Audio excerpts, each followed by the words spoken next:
Hello everyone. Welcome to Riles Academy. Teaching എക്സാംസിനെ സംബന്ധിച്ചിടത്തോളം വളരെയധികം ഇമ്പോർട്ടന്റ് ആയിട്ടുള്ള ഒരു സബ്ജക്റ്റ് ആണ് സൈക്കോളജി എന്ന് പറയുന്ന ഒരു സബ്ജക്ട്. ഒരുപാട് ക്വസ്റ്റ്യൻസ് വരുന്ന ഒരു ഭാഗമാണ്. അതുപോലെ തന്നെ നമുക്ക് പഠിച്ചു കഴിഞ്ഞാൽ നല്ല രീതിയിൽ സ്കോർ ചെയ്യാൻ പറ്റുന്ന ഒരു ഭാഗം കൂടിയാണ് സൈക്കോളജി എന്ന് പറയുന്ന ഒരു സബ്ജക്ട്. അപ്പൊ ഇന്നത്തെ വീഡിയോയില് സൈക്കോളജിയുമായി ബന്ധപ്പെട്ടിട്ടുള്ള വളരെ ബേസിക് ആയിട്ടുള്ള കാര്യങ്ങളാണ് നമ്മൾ ഡിസ്കസ് ചെയ്യാൻ പോകുന്നത്. അതിന്റെ ഡെഫിനിഷൻ വരുന്നുണ്ട്, അതിന്റെ പ്രധാനപ്പെട്ട ഫീച്ചേഴ്സ് വരുന്നുണ്ട്, ഓക്കെ, അതിന് ഹിസ്റ്റോറിക്കൽ പെർസ്പെക്റ്റീവ് വരുന്നുണ്ട്. അങ്ങനെ ഫൗണ്ടേഷണൽ പെർസ്പെക്റ്റീവ് സൈക്കോളജി എന്താണ്, ഓക്കെ, അതിന്റെ ഒരു ഫൗണ്ടേഷൻ ക്രിയേറ്റ് ചെയ്യാനും വേണ്ടിയിട്ടാണ് നമ്മൾ ഇന്നത്തെ വീഡിയോ ചെയ്യുന്നത്. ഓക്കെ, ഈ വീഡിയോന് ശേഷം നമ്മൾ ഡെയിലി സൈക്കോളജി സബ്ജക്ട് ആ ഒരു സിലബസിൽ വരുന്ന എല്ലാ ടോപ്പിക്സുകളും നമ്മൾ ഡെയിലി അപ്ലോഡ് ചെയ്യുന്നതായിരിക്കും. അപ്പൊ എല്ലാ വീഡിയോസും നിങ്ങൾക്ക് ആക്സസ് ചെയ്യാനും വേണ്ടിയിട്ട് നമ്മുടെ ചാനൽ ജസ്റ്റ് ഒന്ന് സബ്സ്ക്രൈബ് ചെയ്യുക. അതുപോലെ തന്നെ ഇതിന്റെ അപ്ഡേറ്റ്സുകൾ കിട്ടാൻ വേണ്ടി നമ്മുടെ വാട്സ്ആപ്പ് ഗ്രൂപ്പ് ഞാൻ ഡിസ്ക്രിപ്ഷൻ ബോക്സിൽ കൊടുക്കുന്നുണ്ട്, ലിങ്ക് ഞാൻ കൊടുക്കുന്നുണ്ട്. അപ്പൊ നിങ്ങൾ ജോയിൻ ചെയ്യുക. ഫൈൻ. അപ്പൊ നിങ്ങൾക്ക് ഇതുമായി ബന്ധപ്പെട്ട എല്ലാ അപ്ഡേറ്റ്സും നിങ്ങൾക്ക് പെട്ടെന്ന് കിട്ടുന്നതായിരിക്കും. Okay, I will start the session. എന്താണ് സൈക്കോളജി എന്ന് പറഞ്ഞു കഴിഞ്ഞാൽ? ഓക്കെ, ഈ സൈക്കോളജി എന്ന് പറയുന്ന ഈ ഒരു വേർഡ് എന്ന് പറയുന്നത് ഓൾഡ് ഗ്രീക്കിൽ നിന്ന് പുറപ്പെട്ടിട്ടുള്ള ഒരു വേർഡാണ്. ഓക്കെ, ഇതിന്റെ ഫൗണ്ടേഷൻ എന്ന് പറയുന്നത് ഗ്രീക്ക് വേർഡാണ്. എന്താണ് ആ ഗ്രീക്കിൽ എന്താണ് ഈ സൈക്കോളജി അറിയപ്പെടുന്നത്? സൈക്ക് ലോഗോസ് എന്നാണ്. ഓക്കെ, അപ്പൊ സൈക്ക് എന്ന് പറഞ്ഞാൽ എന്താണ്? സോൾ ആണ്. ലോഗോസ് എന്ന് പറയുമ്പോൾ എന്താണ്? സ്റ്റഡി ഓർ സയൻസ് ആണ്. അപ്പൊ നമുക്ക് ആ ഒരു വേർഡ് തന്നെ അതിന്റെ ഒരു മീനിങ് കിട്ടിയല്ലേ? അതായത് എന്താണ്? സോളിനെ പറ്റി പഠിക്കുക, ഒരു മനുഷ്യന്റെ ആത്മാവിനെ പറ്റി, ഓക്കെ, അവരുടെ ആ ഒരു ഉള്ളിലുള്ള നമുക്ക് കാണാൻ പറ്റാത്ത ഒരു പേഴ്സ്പെക്റ്റീവിനെ പറ്റി സയന്റിഫിക്കലി പഠിക്കുന്ന ഒരു പ്രോസസ്സിനാണ് നമ്മൾ എന്ത് പറയാ? സൈക്കോളജി എന്ന് പറയാം. ഓക്കെ, അപ്പൊ എന്താണ്? Psychology was considered the study of the soul. Okay, സോളിനെ പറ്റി പഠിക്കുന്നതിനെ വിളിക്കുന്ന പേരാണെന്ത്? സൈക്കോളജി എന്നുള്ളത്. ഓക്കെ, ഇതൊരു ഓൾഡ് ഗ്രീക്ക് ഡിറൈവ്ഡ് ആയിട്ടുള്ള ഒരു വേർഡാണ്. ആ ഒരു സമയത്തുള്ള ഏൻഷ്യൻ ഡെഫിനിഷൻ ആണ്. നമ്മൾ ഇന്ന് ഈ ഒരു കാലഘട്ടത്തിൽ അല്ലെങ്കിൽ നമ്മൾ ഈ മോഡേൺ സൈക്കോളജിയിൽ സൈക്കോളജി ഡിഫൈൻ ചെയ്യുന്നത് എങ്ങനെയാണെന്ന് വെച്ച് കഴിഞ്ഞാൽ psychology is A scientific study of mental process, experiences and behaviour എന്നതാണ്. സൈക്കോളജി എന്ന് പറഞ്ഞു കഴിഞ്ഞാൽ എന്താണ്? അതൊരു സയന്റിഫിക് സ്റ്റഡി ആണ്. അല്ലെ, ഞാൻ പറഞ്ഞുതരും കേട്ടോ എന്താണ് സയന്റിഫിക് സ്റ്റഡി. ഞാൻ ഡീറ്റെയിൽ പറഞ്ഞുതരും. സയന്റിഫിക് സ്റ്റഡി ആണ്. എന്തിന്റെ മുകളിലുള്ള സയന്റിഫിക് സ്റ്റഡി ആണ്?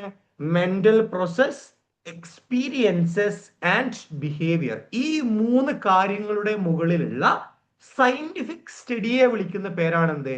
സൈക്കോളജി എന്ന് പറയുന്നത്. ഇനി നമുക്ക് എന്ത് ചെയ്യണം? ഈ ഡെഫിനിഷന്റെ എല്ലാ ആസ്പെക്ട്സും, എന്താണ് സയന്റിഫിക് സ്റ്റഡി, എന്താണ് മെന്റൽ പ്രോസസ്, ഇങ്ങനെയുള്ള വളരെ പ്രധാനപ്പെട്ട ഇതിന്റെ കമ്പണൻസ് നമുക്ക് ഡീറ്റെയിൽ നമുക്ക് ഡിസ്കസ് ചെയ്യാം. ഓക്കെ, ഫസ്റ്റ് എന്താണ് സയന്റിഫിക് സ്റ്റഡി എന്ന് പറഞ്ഞു കഴിഞ്ഞാൽ?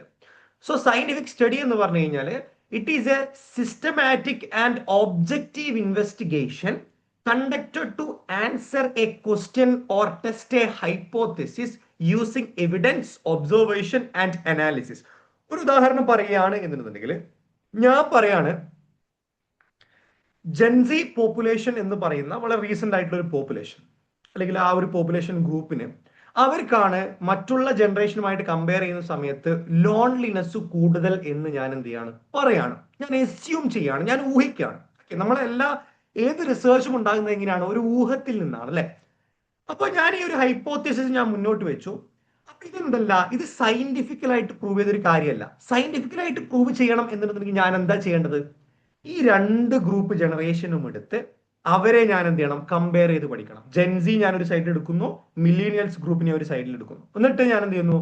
രണ്ടാളുടെയും ലോൺലിനെസ് ഞാൻ എന്ത് ചെയ്യുന്നു? കമ്പയർ ചെയ്ത് പഠിക്കുന്നു. അങ്ങനെ കമ്പയർ ചെയ്തപ്പോൾ എനിക്ക് എന്ത് കിട്ടി? അതായത് ജെൻസിയുടെ ആ ഒരു ഗ്രൂപ്പിന്റെ ലോൺലിനെസ് ആണ് മില്ലീനിയൽസുമായിട്ട് കമ്പയർ ചെയ്യുന്ന സമയത്ത് കൂടുതൽ എന്ന് എനിക്ക് എന്തായി? എനിക്ക് അവിടെ മനസ്സിലായി. ഇതാണ് എന്ത്? Scientific study. സയന്റിഫിക് സ്റ്റഡി എന്ന് പറയുമ്പോൾ നമുക്കത് എവിഡൻസിനെ അടിസ്ഥാനമാക്കിയിട്ടാണ് അതിന്റെ റിസൾട്ട് നമുക്ക് കാണിക്കേണ്ടി വരും. അങ്ങനെ മാത്രമേ സയന്റിഫിക് സ്റ്റഡി ആവുള്ളൂ. അല്ലാത്ത പക്ഷം അതെന്താണ്? അത് ഹൈപ്പോത്തസിസ് ആണ്. അപ്പൊ സൈക്കോളജി എന്ന് പറയുന്നതാണ്, അത് വെറും ഒരു എസ്യൂം ചെയ്യലല്ല, നമ്മൾ ഊഹിക്കലല്ല. ഊഹിച്ച കാര്യങ്ങളെ നമ്മൾ എന്ത് ചെയ്യണം? സയന്റിഫിക്കലി പഠിക്കണം. ഓക്കെ, അതിന് എവിഡൻസ് വേണ്ടി വരും, നമ്മൾ അതിനെ ഒബ്സർവ് ചെയ്യേണ്ടി വരും. ഓക്കെ, അതിൽ നിന്നൊക്കെ കിട്ടുന്ന റിസൾട്ട് വഴി നമുക്ക് പറയാൻ പറ്റണം സയന്റിഫിക്കലി ഇത് പ്രൂവ്ഡ് ആണ് എന്നുള്ളത്. അപ്പോൾ സൈക്കോളജി എന്ന് പറയുന്നത് എന്താണ്? അതൊരു സയന്റിഫിക് സ്റ്റഡി ആണ്. എന്തിന്റെ മുകളിലുള്ള സയന്റിഫിക് സ്റ്റഡി ആയിരുന്നു? ഫസ്റ്റ് എന്താണ്? മെന്റൽ പ്രോസസ്സിന്റെ മുകളിൽ. എന്താണ് മെന്റൽ പ്രോസസ്? ഓക്കെ, ഞാനിങ്ങനെ ഡിഫൈൻ ചെയ്യാൻ കാരണം എന്താ അറിയോ, ഞാൻ എപ്പോഴും നിങ്ങൾ ശ്രദ്ധിക്കുക, ഡെഫിനിഷൻ നിങ്ങൾ എന്ത് ചെയ്യണം, കട്ട് ചെയ്ത് അതിനെ ഡീറ്റെയിൽ ആയിട്ട് പഠിക്കണം. ഇത് പഠിച്ചു കഴിഞ്ഞാൽ എന്താ അറിയോ, സൈക്കോളജിയുമായി ബന്ധപ്പെട്ടിട്ടുള്ള ഇനി വരാൻ പോകുന്ന എല്ലാ ടോപ്പിക്സും നിങ്ങൾക്ക് വളരെ പെട്ടെന്ന് ക്യാപ്ചർ ചെയ്യാൻ പറ്റും. കാരണം നിങ്ങളുടെ ഫൗണ്ടേഷൻ എന്താണ്, സ്ട്രോങ് ആണ് എന്നുള്ളതാണ്. ഓക്കെ, സോ എന്താണ് mental process? Mental process R internal activities of mind. ഒരു മൈൻഡിന്റെ ആന്തരികമായിട്ടുള്ള, കാണാൻ പറ്റൂലേ, ഇന്റേണലി നടക്കുന്ന ആക്ടിവിറ്റീസിനെ വിളിക്കുന്ന പേരാണെന്ത്, മെന്റൽ പ്രോസസ് എന്ന് പറയുന്നത്. അണ്ടർസ്റ്റുഡ്? എന്താ എക്സാമ്പിൾസ്?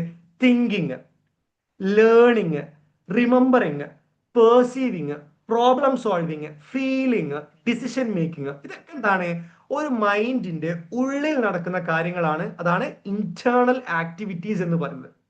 അണ്ടർസ്റ്റുഡ്? അപ്പോ സയന്റിഫിക് സ്റ്റഡി എന്തിന്റെ മുകളിലാണ്? ഒന്ന് മെന്റൽ പ്രോസസ്. മെന്റൽ പ്രോസസ് എന്താണെന്ന് മനസ്സിലായല്ലോ, ഫൈൻ.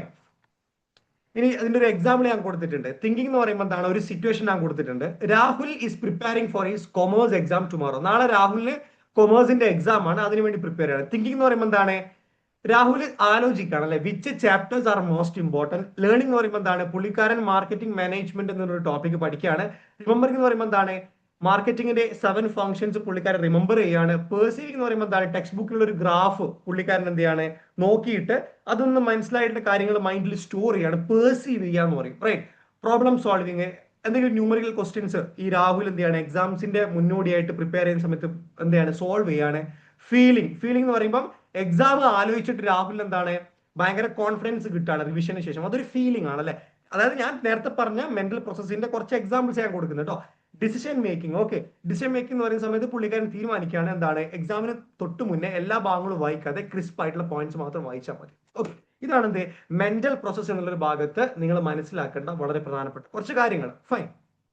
നെക്സ്റ്റ് എന്താണ്, സയന്റിഫിക് സ്റ്റഡി ഓഫ് മെന്റൽ, ഇതായിരുന്നു മെന്റൽ പ്രോസസ് ആയിരുന്നു. നെക്സ്റ്റ് എന്താണ്, എക്സ്പീരിയൻസസ്. സോ എന്താണ് എക്സ്പീരിയൻസ് നമുക്ക് നോക്കാം. Experiences R personal feelings and awareness that only the individual can understand. ഓരോ വ്യക്തികൾക്കും എന്താണ്, ഓരോ പേഴ്സണൽ ഫീലിംഗ്സ് ഉണ്ടാവൂലേ.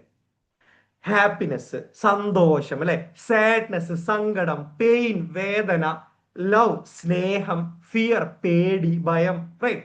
ഇതെന്താണ്, ഇതിനെ വിളിക്കുന്ന പേരാണെന്ത്, എക്സ്പീരിയൻസസ് എന്നുള്ളത്. അപ്പൊ എക്സ്പീരിയൻസ് എന്ന് പറയുമ്പോൾ എന്താണ്, അതൊരു പേഴ്സണൽ ഫീലിംഗ്സ് ആൻഡ് അവയർനെസ് ആണ്. ഓക്കെ, അതുപോലെ തന്നെ ഇതെന്താണ്, ഇത് ഭയങ്കര സബ്ജക്റ്റീവ് ആയിട്ടുള്ള കാര്യമാണ്. സബ്ജക്റ്റീവ് എന്ന് പറയുമ്പോൾ എന്താണ്, ഓരോ ആളുകൾക്കും വ്യത്യസ്തമായിരിക്കും. ഓക്കെ, അപ്പോൾ ചില ആളുകൾക്ക് ഹാപ്പിനെസ് എന്നുള്ളത് എന്താണ്, ചെറിയ ചെറിയ കാര്യങ്ങൾക്ക് ഭയങ്കര സന്തോഷപ്പെടുന്ന ആളുകളുണ്ടാവും.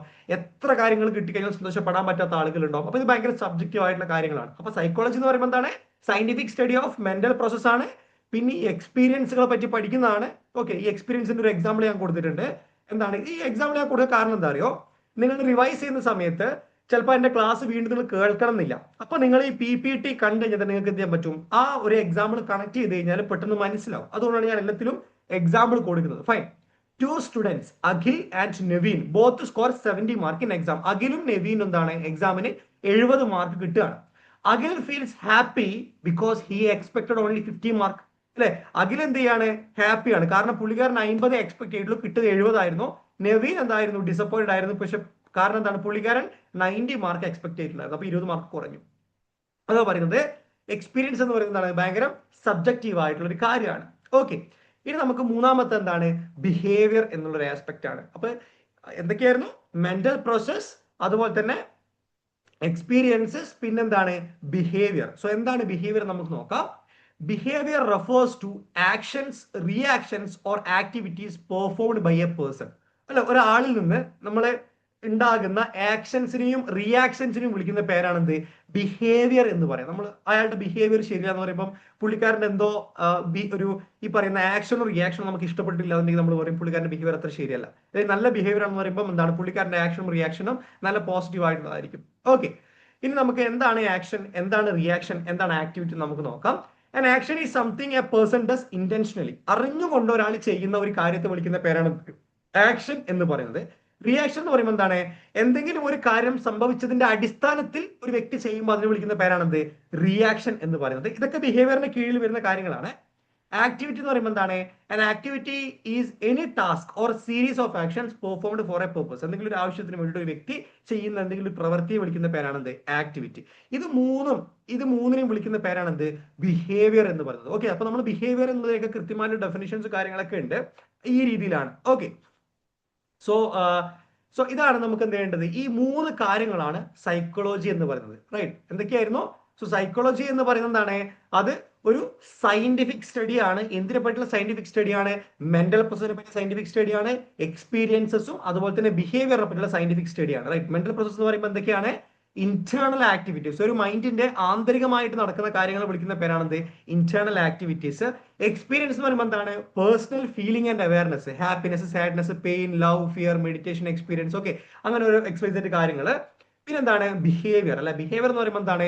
ഒരു വ്യക്തി അയാളുടെ ലൈഫിൽ ഉണ്ടാകുന്ന ആക്ഷൻസ്, അവരുടെ റിയാക്ഷൻസ്, അവരെങ്ങനെയാണ് ഒരു കാര്യത്തെ റിയാക്ട് ചെയ്യുന്നത്, അവരുടെ ആക്ടിവിറ്റീസ് എത്രത്തോളമാണ്. ഓക്കെ, ഇപ്പോ ഫോർ എക്സാമ്പിൾ, പിന്നെ നമ്മള് ഒരു വ്യക്തി ഇൻസൾട്ട് ചെയ്യപ്പെട്ട് കഴിഞ്ഞാൽ അയാൾ എന്ത് ചെയ്യും? പെട്ടെന്ന് റിയാക്ട് ചെയ്യും അല്ലെ, ആ സ്ഥലത്ത് നിന്ന് നടന്നിട്ട് പോകും. അത് ആ വ്യക്തിയുടെ ബിഹേവിയർ ആണ് ഷോക്കേസ് ചെയ്യുന്നത്. റൈറ്റ്, അങ്ങനെയാണ് ഈ പറയുന്ന ബിഹേവിയർ എന്നുള്ള ആസ്പെക്റ്റിൽ നിങ്ങൾ മനസ്സിലാക്കേണ്ട വളരെ പ്രധാനപ്പെട്ട ഒരു കാര്യമാണ്.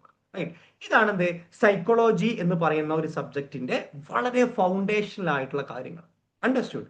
ഇനി സൈക്കോളജി എന്ന് പറയുന്നത് എന്താണ്? അതിന് 3 തരത്തിലുള്ള ക്യാരക്ടറിസ്റ്റിക്സ് ഉണ്ട്. ഓക്കെ, സൈക്കോളജിക്ക് എന്താണ്? 3 തരത്തിലുള്ള ക്യാരക്ടറിസ്റ്റിക്സ് ഉണ്ട്. ഓക്കെ, എന്തൊക്കെയാണ് നമുക്ക് നോക്കാം. ഫസ്റ്റ് എന്താണ്? സൈക്കോളജി ഈസ് എ ഡിസിപ്ലിൻ ആണ്. എന്തുകൊണ്ടാണ് സൈക്കോളജി ഒരു ഡിസിപ്ലിൻ എന്ന് പറയാൻ കാരണം? Because it systematically studies mental process, experiences and the behaviour using scientific methods. അല്ലെ, ഒരു ഡിസിപ്ലിൻ എന്ന് പറയുന്നത് എന്താണ്? അതായത് ഒരു മേഖലയെ, ഏതെങ്കിലും ഒരു സ്പെസിഫിക് ആയിട്ടുള്ള ഒരു മേഖലയെ പറ്റി സയന്റിഫിക്കലി പഠിച്ചു കഴിഞ്ഞാൽ ആ മേഖലയെ വിളിക്കുന്ന പേരാണ് എന്ത്? ഡിസിപ്ലിൻ എന്ന് പറയുന്നത്. അതുകൊണ്ട് സൈക്കോളജി ഒരു ഡിസിപ്ലിൻ ആണ്. കാരണം എന്താണ്? ഒരു മനുഷ്യന്റെ മെന്റൽ പ്രോസസ്സ്, അവരുടെ എക്സ്പീരിയൻസ്, അവരുടെ ബിഹേവിയർ, ഇതൊക്കെ എന്താണ്? സയന്റിഫിക് മെത്തേഡ് യൂസ് ചെയ്തുകൊണ്ട് പഠിക്കുകയാണ്. അതുകൊണ്ട് സൈക്കോളജി എന്ന് പറയുന്നത് എന്താണ്? ഒരു ഡിസിപ്ലിൻ ആണ്. ഇനി സൈക്കോളജി എന്ന് പറയുന്നത് ഒരു നാച്ചുറൽ സയൻസ് ആണ്. റൈറ്റ്, എന്തുകൊണ്ട് നാച്ചുറൽ സയൻസ് എന്ന് പറയുക? കാരണം because it uses scientific method to study human behaviour. അല്ലെ, ഒരു മനുഷ്യനുമായി ബന്ധപ്പെട്ട കാര്യങ്ങൾ നമുക്ക് നാച്ചുറുമായി ബന്ധപ്പെട്ട കാര്യങ്ങൾ നമ്മൾ പഠിക്കുന്നത്. റൈറ്റ്, മനുഷ്യൻ, ഹ്യൂമൻ, ഹോമോസാപ്പിയൻസ് എന്ന് പറയുന്നത് നാച്ചുറിന്റെ ഒരു ഭാഗമാണ്. റൈറ്റ്, അതുകൊണ്ട് തന്നെ സൈക്കോളജി എന്ന് പറയുന്നത് ഹ്യൂമൻ ബിഹേവിയർ പഠിക്കുന്നതുകൊണ്ട് തന്നെ സൈക്കോളജി എന്താ പഠിക്കുന്നത്? നാച്ചുറൽ സയൻസിനെ പറ്റിയാണ് പഠിക്കുന്നത്. അതുകൊണ്ട് സൈക്കോളജി എന്താണ്? It is A natural science എന്നുള്ളതാണ്. അതുപോലെ തന്നെ സൈക്കോളജി എന്താണ്? സോഷ്യൽ സയൻസ് ആണ്. അല്ലെ, എന്തുകൊണ്ടാണ് സോഷ്യൽ സയൻസ് എന്ന് പറയാൻ കാരണം? Because human behaviour is greatly influenced by family, society, culture, tradition and environment. ഒരു വ്യക്തിയുടെ സ്വഭാവം രൂപപ്പെടുത്താൻ വേണ്ടിയിട്ട് കുടുംബം, സമൂഹം, അതുപോലെ തന്നെ അവരുടെ കൾച്ചർ, ഓക്കെ, അവരുടെ ട്രഡീഷൻസും എല്ലാം അവരെ എഫക്ട് ചെയ്യുന്നുണ്ട്. അതുകൊണ്ട് സൈക്കോളജി എന്ത് ചെയ്യുന്നുണ്ട്? ആ കാര്യങ്ങളോട് പഠിക്കുന്നുണ്ട്. എങ്ങനെയാണ് ഒരു ഫാമിലി ഒരു മനുഷ്യന്റെ ക്യാരക്ടർ ഡെവലപ്പ് ചെയ്യാൻ വേണ്ടി സഹായിക്കുന്നത്, എങ്ങനെയാണ് ഒരു കൾച്ചർ ഒരു മനുഷ്യന്റെ ഒരു ക്യാരക്ടർ ഡെവലപ്പ് ചെയ്യാൻ വേണ്ടി സഹായിക്കുന്നത്. റൈറ്റ്, സൈക്കോളജി സോഷ്യൽ സയൻസിന്റെ ഒരുപാട് കാര്യങ്ങൾ പഠിക്കുന്നതുകൊണ്ട് തന്നെ സൈക്കോളജി എന്താണ്? അതൊരു സോഷ്യൽ സയൻസും കൂടിയാണ്. ഓക്കെ, അപ്പൊ സൈക്കോളജി എന്ന് പറയുന്നതാണ് ഒരു ഡിസിപ്ലിൻ ആയിരുന്നു. പിന്നെന്താണ്? അത് നാച്ചുറൽ സയൻസ് ആണ്. അതുപോലെ തന്നെ അതെന്താണ്? അത് സോഷ്യൽ സയൻസ് ആണ്. അണ്ടർസ്റ്റുഡ്? ഇതാണെന്ത്? സൈക്കോളജിയുമായി ബന്ധപ്പെട്ടിട്ട് വളരെ ബേസിക് ആയിട്ട് നിങ്ങൾ മനസ്സിലാക്കേണ്ട അതിന്റെ ഒരു കോമൺ. ഇപ്പോൾ നിങ്ങൾക്ക് ഇതിന്റെ ഒരു ഫൗണ്ടേഷൻ കിട്ടിയിട്ടുണ്ടാവും. അപ്പൊ എന്താണ് സൈക്കോളജി നിങ്ങൾക്ക് മനസ്സിലായി. ഇനി നമുക്ക് എന്താണ്? സൈക്കോളജിയിൽ വരുന്ന ഒരുപാട് ടോപ്പിക്സുകൾ, ഈ പറയപ്പെടുന്ന ടീച്ചിങ് എക്സാംസിന്റെ സിലബസിൽ എല്ലാ ടൈമും ചോദിക്കുന്ന വളരെ പ്രധാനപ്പെട്ട ഒരുപാട് ടോപ്പിക്സുകൾ ഉണ്ട്. എല്ലാം വളരെ ഡീറ്റെയിൽ ആയിട്ട് സിസ്റ്റമാറ്റിക് ആയിട്ട് നമ്മൾ എന്താണ് ഓരോ വീഡിയോസും ഡെയിലി അപ്ലോഡ് ചെയ്യുന്നതായിരിക്കും. അതുകൊണ്ട് തന്നെ നമ്മുടെ ചാനൽ സബ്സ്ക്രൈബ് ചെയ്യാൻ വേണ്ടി നിങ്ങൾ മറക്കാൻ പാടില്ല. അതുപോലെ തന്നെ ഞാൻ always encourage you to join in our WhatsApp group. Okay, നമുക്ക് എന്തെങ്കിലും അപ്ഡേഷൻസ്, നമുക്ക് വേണമെന്നുണ്ടെങ്കിൽ മോക്ക് ടെസ്റ്റുകൾ കണ്ടക്ട് ചെയ്യാം, നമുക്ക് MCQ ഡിസ്കഷൻസ് നടത്താം. അങ്ങനെ ഒരുപാട് കാര്യങ്ങൾ നമുക്ക് എന്ത് ചെയ്യാൻ പറ്റും? വാട്സ്ആപ്പ് ഗ്രൂപ്പ്, നമുക്കൊരു കമ്മ്യൂണിറ്റി നമുക്ക് ബിൽഡ് ചെയ്യാൻ പറ്റും. അപ്പോൾ താല്പര്യമുള്ള ആളുകൾ നമ്മുടെ ചാനൽ ഈ ഒരു വീഡിയോയുടെ ഡിസ്ക്രിപ്ഷനിൽ ഞാൻ വാട്സ്ആപ്പ് ഗ്രൂപ്പിൽ ലിങ്ക് കൊടുക്കുന്നുണ്ട്. ജോയിൻ ചെയ്യുക. ബാക്കിയുള്ള കാര്യങ്ങൾ നമുക്ക് അവിടെ നിന്നാണ് ഡിസ്കസ് ചെയ്യാവുന്നതാണ്. I will be there. So എന്തെങ്കിലും ഡൗട്ടുകൾ ഉണ്ടെങ്കിൽ നിങ്ങൾക്ക് അവിടെ ചോദിക്കാവുന്നതാണ്. Okay, so that's all about today's video. So we'll see you on the next video. Till then, bye and thanks everyone.